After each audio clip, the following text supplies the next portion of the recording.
Matkasuvilad, karavanid ja muu selline liikuv või järelveetav võimalus puhkuseks on üha enam hoogu kogumas. Huvilisi on ja erinevaid lahendusi piisavalt, ole ainult mees ja leia endale see õige ise ülesse. Kes selle võimalusega natukenegi kokku puutunud on, teab suurepäraselt kaupamärki Adria.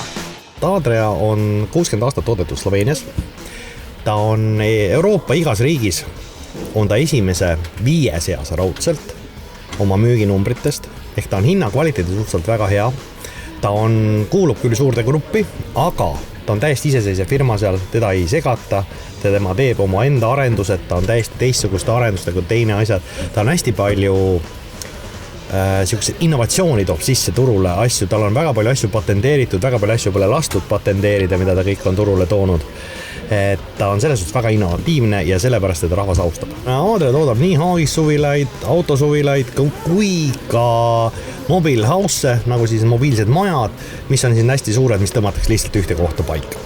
No need on rohkem seal Vahemere ääres. Aga ütleme, karavanides on ta hästi talvekindel, hästi populaarne Skandinaavias, autodes täpselt samamoodi oma talvekindluse lahenduste ja kõigega on ta hästi kasutatav, ta säilitab oma hinda, ta hinna kvaliteedi suhe on väga palju parem. Me oleme Eestis, tuleb kohe juubeliüritus, 15 aastat Adriat Eestis. Oleme teinud sellega. Adria on Eestis näiteks täiesti number 1 registris olevates sõidukites, mis on kõik autosuvilad üldse registris, on Adria number 1, 30% rohkem kui järgmised. Samamoodi, mis teeb veel kasutuses, ongi just see, et see aastaringne kasutus, hästi palju selliseid mugavaid lahendusi, sõiduvaikus, raskuskesemed, mis teevad selle matkaautoga sõitmise hoopis teiseks kogemuseks. Aga nüüd kõige tähtsamast. Matkasuvilad.ee salongi Tallinna küljal sõidab sisse täiesti uue Adria matkaauto mudel. Adria nüüd sisenes selle Supertwiniga uude segmenti, ehk siis vännide segmendis on ta väga tugev Euroopas, aga ta sisenes nüüd vännide segmenti 4x4 vännidesse. Adria Supertwin on sealt esimene, teda on 2 versiooni, 600 ja 700, 6 meetrit pikk, 7 meetrit pikk. Ütleme ausalt, ta on economy premium klassi auto, ehk siis tal on väga premium sugemetega auto. Tal on kõik sellised diiselküttega, diiselvedelik keskkütte, sellised asjad, et ma ise, kui me selle auto nüüd esimest korda kätte saime, ma jõudsin sadamast koju, ma olin viimane laevale natuke hiljaks ja hommiku küsisid kõik, et kas see auto tuli sellisena. Ma siis tegin sellist kurva nägu, mõtlesin, et ei, ma leidsin paar maastikuteed üles, ma ei suutnud. Kelle jaoks see auto on mõeldud? No Eestis võib-olla ei ole, neist sai just räägitud, et ei ole väga palju praktiseeritud seda marki või seda versiooni matkaautot. Sellist.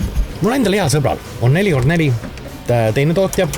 Ja temal on näiteks see, et meil endale mõlemil meeldib käia motospordiga, talvisel ajal, metsades, asjades, meil ei ole probleeme.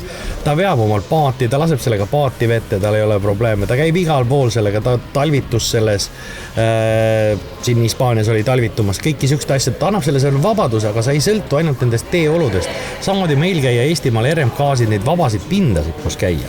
Loodust on väga palju ja kui me räägime Skandinaavia poole minekuga, seal on ka seda vaba loodust. Kesk-Euroopas on see teine asi, et seal sa nagu natuke piiratud on see asi. Baasautona kasutatakse Mercedes-Benz Sprinter Chassis. Tegemist on juba iseenesest väga hästi läbi katsetatud vedustusega. Kasutatakse Goodrich maastikurehve, mis annab kõige parema koosluse maanteel ja maastikul liikumisel. Olles tegelenud selle asjaga 20 aastat, käinud messidel peaaegu 20 aastat. Ja üks huvitav asi on see, et kui ma rääkisin messidel 20 aastat tagasi sellest asjast, siis inimesed, kes olid eestlased, kes olid, ütleme, selline 50 pluss, küsisid, et matkaautod asendavad sul maakodu ja sellist asja.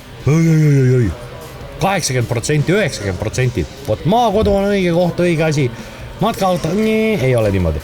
Kui ma rääkisin samade inimestega, 40 pluss inimestega, seal oli umbes 70% oli maakodu usku. Ja siis, kui sa rääkisid umbes 20 aastastega tol ajal, 20 aastat tagasi, siis kõigil oli täpselt, ütleme, seal oli 80%, vot see on õige asi. Vot see on see, mille nimel ma tahan pürgida, aga praegult on pere algused, kodud vaja hankida ja siuksed asjad.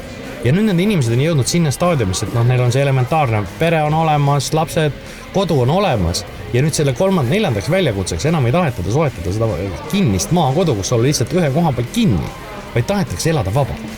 Seega on õige aeg minna uudistama uut Adria Supertwini ja teisi võimalikke mudeleid. Kui suures, kui keegi soovib proovisõitu teha, on see samuti võimalik.